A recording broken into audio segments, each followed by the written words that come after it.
Let's talk about blame. Because I blame you, you blame me, we blame them. Blame, blame, blame, blame, blame, blame, blame, blame, blame. That's a lot of blames. I want to talk to you about blame in relation to healing and blame acquisition and its purpose or its lack of purpose.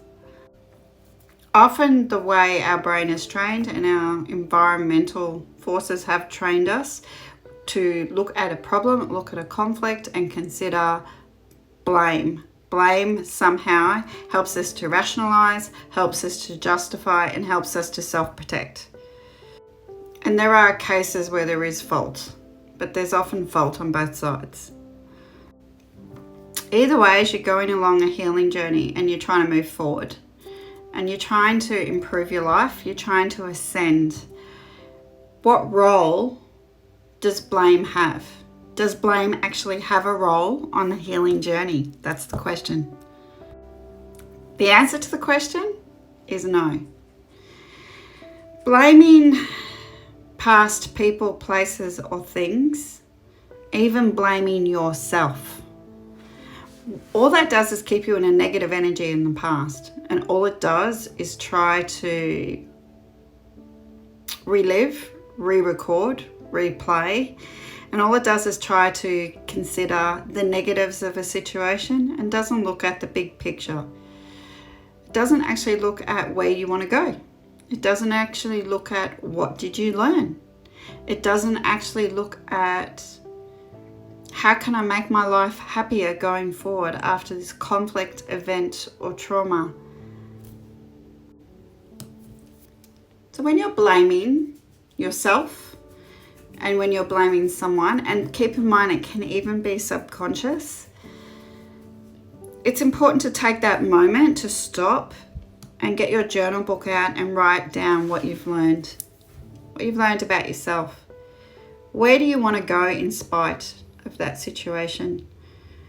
What would you do differently going forward? What would you say differently going forward?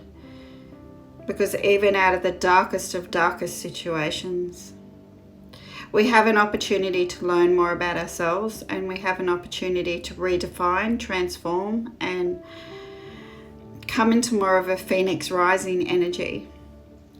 Blame is only a perception, and it can often not really serve you in terms of your self-development and growth.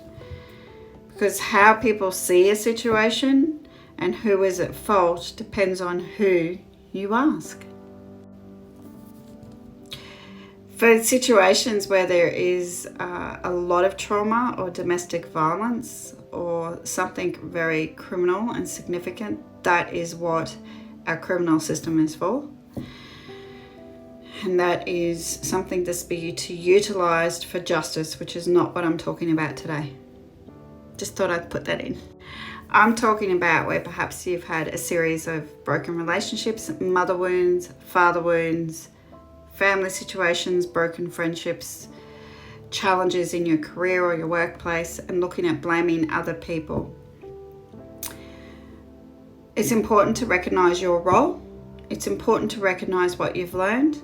And it's important to recognize that holding on to blame means you're holding on to the past. Focus on your future. Focus on what you've learned. Focus on what you can do next time when faced with the same situation. That's when blame can become a learning tool instead of something that we hold on to that keeps us stuck. Love and light.